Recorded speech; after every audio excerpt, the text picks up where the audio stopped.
ರಾಜ್ಯ ಕಾಂಗ್ರೆಸ್ನಲ್ಲಿ ಕೋಲಾಹಲ ಆಗ್ತಾ ಇದೆಯಾ? ಆ ಬಡವ್ರ ಮನೆಯಲ್ಲಿ 5-10 ಸಾವಿರ ರೂಪಾಯಿ ತೊಗೊಂಡ್ರೆ ಅಷ್ಟು ದಲಿದ್ರ ನನಗೆ ಬಂದಿಲ್ಲ. ನನಗಂತೂ ಆ ದಲಿದ್ರ ಬಂದಿಲ್ಲ. ಬಡವ್ರು ದುಡ್ಡು ತೊಗೊಂಡು ಜೀವನ ಮಾಡೋದು ನನಗಂತೂ ಆ ದಲಿದ್ರ ನನಗೆ ಬಂದಿಲ್ಲ. ಆಮೇಲೆ ಎನಿಬಡಿ ಅವ್ರು ಏನಾದ್ರು ತೊಗೊಂಡಿದ್ದು ಮಾಡಿದರೆ ಹುಳಾಬಿದ್ದು ಸಾಯ್ತಾರೆ ಅವ್ರ ಮಕ್ಕಳು. ನಾನು ಸತ್ಯ ಹರಿಶ್ಚಂದ್ರ ಅಂತ ಹೇಳಲ್ಲ. ನಾನು ಈ ಬಡವ್ರ ಮನೆ ವಿಚಾರದಲ್ಲಿ ನಾನು ಸತ್ಯ ಹರಿಶ್ಚಂದ್ರ ಅಂತ ಹೇಳಲ್ಲ. ನಾನು ಕೇಳ್ರಿ, ಕಂಪ್ಲೀಟ್ ಮಾಡಕ್ಕೆ ಕೊಟ್ರಿ. ಒಂದು ಮನೆ ಏನಾರ ಕೊಟ್ಟಿದ್ರೆ ರಾಜಕೀಯದಿಂದ ನಿರ್ವೃತ್ತಿ ತೊಗೊಳ್ತೀನಿ ಅಂತ ಹೇಳಿದ್ದೀನಿ ನಾನು. ಎಷ್ಟೋ ಒಂದು ಮನೆ.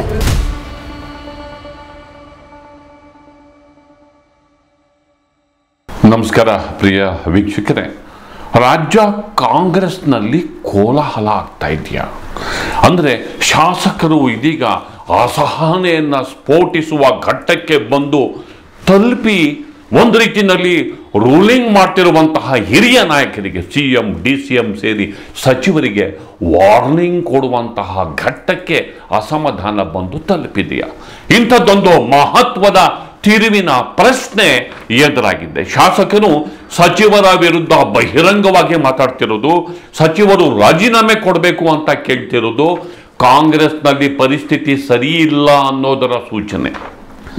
ಮನೆಗಳ ಹಂಚಿಕೆ ವಿಚಾರದಲ್ಲಿ ಶಾಸಕರು ನೇರವಾಗಿ ಸಚಿವ ಜಮೀರ್ ಅಹಮದ್ ರಾಜೀನಾಮೆ ಕೊಡಬೇಕು ಅಂತ ಕೇಳಿರುವಂತಹ ವಿವಾದ ಇದೆಯಲ್ಲ, ಇದು ಕೇವಲ ಸ್ಯಾಂಪಲ್ ಮಾತ್ರ.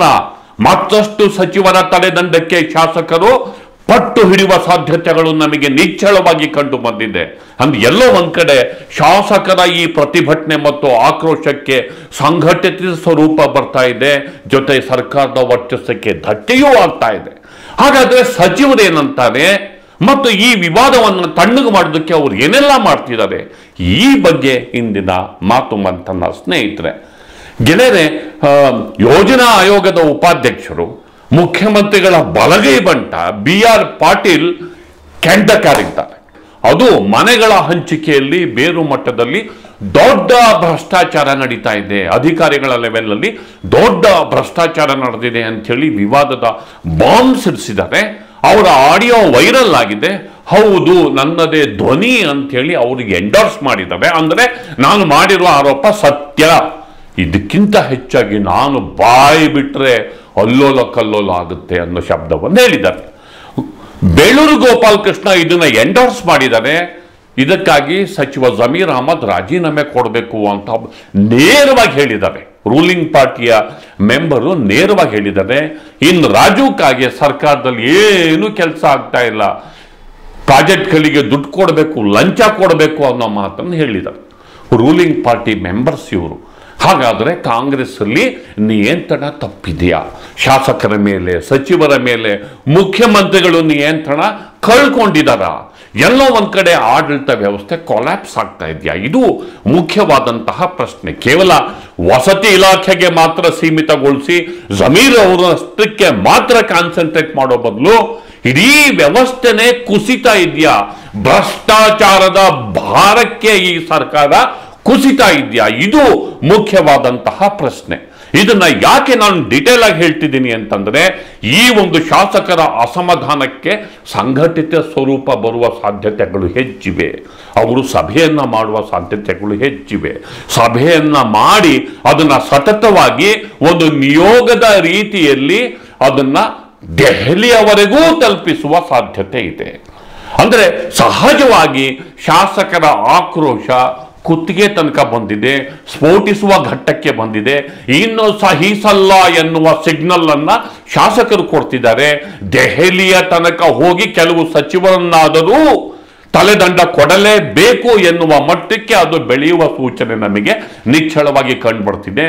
ಇದೀಗ ತನ್ನ ವಿವಾದದ ಬಗ್ಗೆ ಜಮೀರ್ ಅಹಮದ್ ಅವರು ಏನ್ ಹೇಳ್ತಾರೆ? ಅವರಂತೂ ಹೇಳಿದ್ದಾರೆ, ಅವರು ಇಲ್ಲ, ನನ್ನ ಮೇಲೆ ಅಲಿಗೇಷನ್ ಅನ್ನ ಯಾರು ಮಾಡಿಲ್ಲ, ಇದು ಬೇರೆ ಮಟ್ಟದಲ್ಲಿ ಕೆಲವು ಅಲಿಗೇಷನ್ ಇದ್ರೂ ಇರಬಹುದು, ಸ್ಪೆಸಿಫಿಕ್ ಆಗಿ ನನ್ನ ಗಮನಕ್ಕೆ ತಂದ್ರೆ ನಾನು ಅದನ್ನ ಕ್ಲಿಯರ್ ಮಾಡ್ತೀನಿ ಅನ್ನೋ ಮಾತನ್ನು ಹೇಳಿದ್ದಾರೆ. ಈಗ ಅದನ್ನು ನೋಡೋಣ. ನಾನು ಹೇಳ್ತಾ ಇಲ್ಲ, ನಾನು ನನ್ನ ಮಾತಿಗೆ ಬದ್ದಾಗಿದ್ದೀನಿ. ಮಾನ್ಯ ಮುಖ್ಯಮಂತ್ರಿಗೆ ಹೇಳಿ, ಇದು ನಾನು ಹೇಳ್ತೀನಿ, BR ಪಾಟೀಲ್ ಅವ್ರು ಪತ್ರ ಬರೀರಿ, ತನಿಖೆ ಆಗಲಿ. ಇದು ನಾನೇ ಸಚಿವನಾಗಿ ಹೇಳ್ತಾ ಇದ್ದೀನಿ. ನಾನು ಸಚಿವ CBI ಕೊಡಿ ಸ್ವಾಮಿ, ತನಿಖೆ ಆಗಬೇಕಿದು. ಈಗ ಬಡವ್ರ ಮನೆ ಕಟ್ಟಕ್ಕೆ ದುಡ್ಡು ತೊಗೊಂಡ್ರೆ ಎಷ್ಟು ಮಟ್ಟಿಗೆ ಸರಿ ಹೇಳಿ? ಅದು ಯಾರು ಎನಿಬಡಿ, ನಾನಂತ ಇಲ್ಲ, ಯಾವನ್ನ ತಗೊಳ್ಳಿ, ಅದು ನಾನು ಮಿನಿಸ್ಟರ್ ಅದು ತಗೊಳ್ಳಿ, ನಮ್ಮ ಸ್ಟಾಫನ್ನು ತಗೊಳ್ಳಿ, ನಮ್ಮ ಇಲಾಖೆಯ ಅಧಿಕಾರಿಗಳನ್ನು ತಗೊಳ್ಳಿ, ಪಂಚಾಯತ್ ಮೆಂಬರ್ ತಗೊಳ್ಳಿ, ಅವ್ರ ಮೇಲೆ ತನಿಖೆ ಆಗಬೇಕು, ಅವ್ರ ಮೇಲೆ ಕಠಿಣ ಕ್ರಮ ತಗೊಳ್ಳೇಬೇಕು. ಆ ಬಡವ್ರ ಮನೆಯಲ್ಲಿ 5-10 ಸಾವಿರ ರೂಪಾಯಿ ತೊಗೊಂಡ್ರೆ ಅಷ್ಟು ದರಿದ್ರ ನನಗೆ ಬಂದಿಲ್ಲ. ಆಮೇಲೆ ನಾವು ಯಾರಿಗೂ ಇಲ್ಲಿ ನನಗಿಲ್ಲ, ನನಗಂತೂ ಆ ದರಿದ್ರ ಬಂದಿಲ್ಲ. ಬಡವ್ರು ದುಡ್ಡು ತೊಗೊಂಡು ಜೀವನ ಮಾಡೋದು ನನಗಂತೂ ಆ ದರಿದ್ರ ನನಗೆ ಬಂದಿಲ್ಲ. ಆಮೇಲೆ ಎನಿಬಡಿ, ನಾನು ಬಿಟ್ಟು ಎನಿಬಡಿ ಹೇಳ್ತಾ ಇರೋದು, ಅವ್ರು ಏನಾದ್ರು ತೊಗೊಂಡಿದ್ದು ಮಾಡಿದರೆ ಹುಳ ಬಿದ್ದು ಸಾಯ್ತಾರೆ. ಅವ್ರ ಮಕ್ಕಳು ಚಪಾತ ಬಡವರು 1,20,000ದಲ್ಲಿ ಅವ್ರ ದುಡ್ಡು ತೊಗೊಂಡೆ. ನಾನು ಒಂದು ನಿಮಿಷ ಬರ್ತೆ. ನಾನು ಹೇಳ್ರಿ, ನಾನು ಸತ್ಯ ಹರಿಶ್ಚಂದ್ರ ಅಂತ ಹೇಳಲ್ಲ. ನಾನು ಈ ಬಡವ್ರ ಮನೆ ವಿಚಾರದಲ್ಲಿ ನಾನು ಸತ್ಯ ಹರಿಶ್ಚಂದ್ರ ಅಂತ ಹೇಳಲ್ಲ. ನಾನು ಹೇಳ್ರಿ, ಕಂಪ್ಲೀಟ್ ಮಾಡಕ್ಕೆ ಕೊಡ್ರಿ. ಕಂಪ್ಲೀಟ್ ಮಾಡಕ್ಕೆ ನೀವು ಇದೇ ಡೇಟ್ ಮಾಡೋದು, ನೀವು ಇದೇ ತಪ್ಪಿದು. ಕಂಪ್ಲೀಟ್ ಮಾಡಕ್ಕೆ ಕೊಡ್ರಿ, ಕಂಪ್ಲೀಟ್ ಮಾಡಕ್ಕೆ ಕೊಡಿ ಗುರುವೇ, ಕಂಪ್ಲೀಟ್ ಮಾಡಕ್ಕೆ ಕೊಡು. ಹೇಳ್ರಿ, ನಾನು ಸತ್ಯ ಹರಿಶ್ಚಂದ್ರ ಅಂತ ಹೇಳ್ತಾ ಇಲ್ಲ. ನಾನು ಈ ಬಡವ್ರ ಮನೆ ವಿಚಾರದಲ್ಲಿ ಏನಾರ ತೊಗೊಂಡ್ರೆ ಅವ್ರಿಗಿಲ್ಲ, ಅವ್ರ ಮಕ್ಳಿಗೆ ಶಾಪ ತಟ್ಟಬೇಕು, ಅವ್ರ ಮಕ್ಳಿಗೆ ಶಾಪ ತಟ್ಟಬೇಕು. ಅರೆ, ಈ ಅಲಿಗೇಷನ್ ನಿಂದ ಜಮೀರ್ ಅಹಮದ್ ಅವರಿಗೂ ಬೇಸರ ಆಗಿದೆ. ಎಲ್ಲಿ ನನ್ನ ರಾಜೀನಾಮೆಯನ್ನ ಕೇಳುವಂತಹ ಮಟ್ಟಕ್ಕೆ ಇದು ಮುಂದುವರಿಯೋದ್ರಿಂದ ಅವರು ಒಂದ್ ಮಾತು ಹೇಳಿದ್ದಾರೆ. ಈ ಹಿಂದೆ ಒಂದು ಸಣ್ಣ ಕಾರ್ಯಕ್ರಮಕ್ಕೆ ಕುಮಾರಸ್ವಾಮಿ ಬರಲಿಲ್ಲ ಅನ್ನೋ ಒಂದೇ ಒಂದು ಕಾರಣಕ್ಕೆ ನಾನು ರಾಜೀನಾಮೆ ಕೊಟ್ಟು ಕ್ಯಾಬಿನೆಟ್ ಇಂದ ಹೊರಗೆ ಬಂದೆ.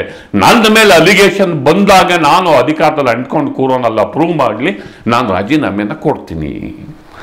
ಜಮೀರ್ ಅಹಮದ್ ಅವರಂತೂ ರಾಜೀನಾಮೆ ಕೊಡ್ತೀನಿ ಅಂತ ಹೇಳಿ ಜಮೀರ್ ಅಹಮದ್ ಅವರ ಒಬ್ಬರ ರಾಜೀನಾಮೆಯಿಂದ ಸಿಸ್ಟಮ್ ಕ್ಲೀನ್ ಆಗುತ್ತಾ? ಇಲ್ಲ. ಸಚಿವರ ದಂಡು, ಕೆಲವು ಸಚಿವರು ಆಫೀಸ್ಗಳಿಗೆ ಬರಲ್ಲ, ಕೆಲವು ಸಚಿವರು ಡಿಸ್ಟಿಕ್ ಇನ್ಚಾರ್ಜ್ ಅಲ್ಲಿ ಆ ಜಿಲ್ಲೆಗಳಿಗೆ ವಿಸಿಟ್ ಮಾಡ್ತಾ ಇಲ್ಲ, ಡಿಪಾರ್ಟ್ಮೆಂಟಲ್ ಮೀಟಿಂಗ್ ಅನ್ನು ಕರೀತಾ ಇಲ್ಲ, ಡಿಪಾರ್ಟ್ಮೆಂಟಲ್ ಹಣ ಬಂತೋ ಖರ್ಚಾಯ್ತೋ ಆಫೀಸರ್ಸ್ ಏನ್ ಮಾಡಿದ್ರು ಅದನ್ನ ನೋಡ್ತಾ ಇಲ್ಲ, ಆಫೀಸ್ಗಳಿಗೆ ವಿಸಿಟ್ ಮಾಡಿ ನೋಡ್ತಾ ಇಲ್ಲ, ಯಾರಾದ್ರೂ ಪಬ್ಲಿಕ್ ಬಂದ್ರೆ ಪಬ್ಲಿಕ್ ನ ಅಟೆಂಡ್ ಮಾಡ್ತಾ ಇಲ್ಲ, ಜಿಲ್ಲೆಗಳಲ್ಲಿ ಜನತಾ ದರ್ಶನ ಮಾಡ್ತಿಲ್ಲ, ಪಾರ್ಟಿ ಆಫೀಸಿಗೆ ಹೋಗ್ತಾ ಇಲ್ಲ. ಏನಿದ್ರು ರೊಕ್ಕದ ಕಲೆಕ್ಷನ್. ಅವರ ಏಜೆಂಟ್ರು, ದಳ್ಳಾಳಿಗಳು ಯಾರೋ ಗಿರಾಕಿನ ಕರ್ಕೊಂಡ್ಬರ್ತಾರೆ, ಅವ್ರು ವ್ಯವಹಾರ ಮಾಡಕ್ಕೆ ಒಂದು ಪರ್ಟಿಕ್ಯುಲರ್ ಜಾಗಗಳಿರ್ತವೆ, ಅಲ್ಲಿ ಕೆಲಸ ಮುಗಿಸ್ಕೊಂಡು ಹೋಗ್ತಿರ್ತಾರೆ. ಯಾವಾಗಲೂ ಕ್ಯಾಬಿನೆಟ್ ಇದ್ದಾಗ ಯಾವಾಗಲೂ ಒಂದ್ಸರಿ ಆಫೀಸಿಗೆ ಬಂದು ಕೂತ್ಕೋತಾರೆ. ಅಷ್ಟರ ಕೆಲವರು ಅಷ್ಟರ ಮಟ್ಟಿಗೆ ಸಿಸ್ಟಮ್ ಕೊಲ್ಯಾಪ್ಸ್ ಆಗಿದೆ. ಮುಖ್ಯಮಂತ್ರಿಗಳು ಮಧ್ಯ ಪ್ರವೇಶ ಮಾಡದೆ ಹೋದರೆ ದೇವರೇ ಕಾಪಾಡಬೇಕು. ಶಾಸಕರು ವಿಧಾನಸೌಧದ ಹತ್ರ ಬಂದು ಧರಣಿ ಕೂತ್ರೆ ಆಶ್ಚರ್ಯ ಪಡಬೇಕಿಲ್ಲ. ರೂಲಿಂಗ್ ಪಾರ್ಟಿ ನೀವು ಎಷ್ಟೇ ಜನಪ್ರಿಯ ಪ್ರೋಗ್ರಾಮ್ ಅನ್ನ ಗ್ಯಾರಂಟಿಗಳು ಕೊಟ್ಟರೂ ಕೂಡ ಇಂಥದ್ದೊಂದು ಸಚಿವರ ನಿರ್ಲಕ್ಷ್ಯದಿಂದಾಗಿ ಸರ್ಕಾರ ತನ್ನ ಜನಪ್ರಿಯತೆಯನ್ನ ಮೇಲ್ನೋಟಕ್ಕೆ ಕಳ್ಕೊತಿರೋದು ನಮಗೆ ಗೊತ್ತಾಗ್ತಾ ಇದೆ. ಹೀಗಾಗಿ ಸಚಿವರ ಈ ಸ್ಟೇಟ್ಮೆಂಟ್ಗಳು ಕೇವಲ ಭಿನ್ನಾಭಿಪ್ರಾಯ ಅಥವಾ ಪ್ರಿಜುಡೇಸ್, ಪೂರ್ವಗ್ರಹ ಪೀಡಿತ ಅಂತ ಯಾರೂ ಭಾವಿಸಬೇಕಾಗಿಲ್ಲ. ಇದು ಬರುವ ದಿನಗಳಲ್ಲಿ ಸಿಡಿಯಲಿರುವ ಅಸಮಾಧಾನದ ಮುನ್ಸೂಚನೆ, ಬರುವ ದಿನದಲ್ಲಿ ಸ್ಫೋಟಿಸಲಿರುವ ಅತೃಪ್ತಿಯ ಮುನ್ಸೂಚನೆ, ಅಸಮಾಧಾನದ ಹೊಗೆ. ಇದನ್ನ ಸಿಎಂ ಅಥವಾ ವರಿಷ್ಠರು ಈಗಲೇ ಗಂಭೀರವಾಗಿ ಪರಿಗಣಿಸಿ ಇದನ್ನ ಸರಿಪಡಿಸದೆ ಹೋದರೆ ಇದು ಕಾಂಗ್ರೆಸ್ ಪಕ್ಷವನ್ನ, ಕಾಂಗ್ರೆಸ್ ಸರ್ಕಾರವನ್ನ ಬರುವ ದಿನಗಳಲ್ಲಿ ಆಹುತಿ ತೆಗೆದುಕೊಳ್ಳುವುದು ನಿಶ್ಚಿತ ಅನ್ನೋ ಮಾತನ್ನ ಹೇಳ್ತಾ ನನ್ನ ಮಾತನ್ನ ಮುಗಿಸ್ತಿದ್ದೇನೆ. ದಯವಿಟ್ಟು ದಿ ಪೋಸ್ಟ್ ನೋಡಿ, ಲೈಕ್ ಮಾಡಿ, ಶೇರ್ ಮಾಡಿ, ಸಬ್ಸ್ಕ್ರೈಬ್ ಮಾಡೋದಕ್ಕೆ ಮರಿಬೇಡಿ ಗೆಳೆಯರೆ. ನಮಸ್ಕಾರ.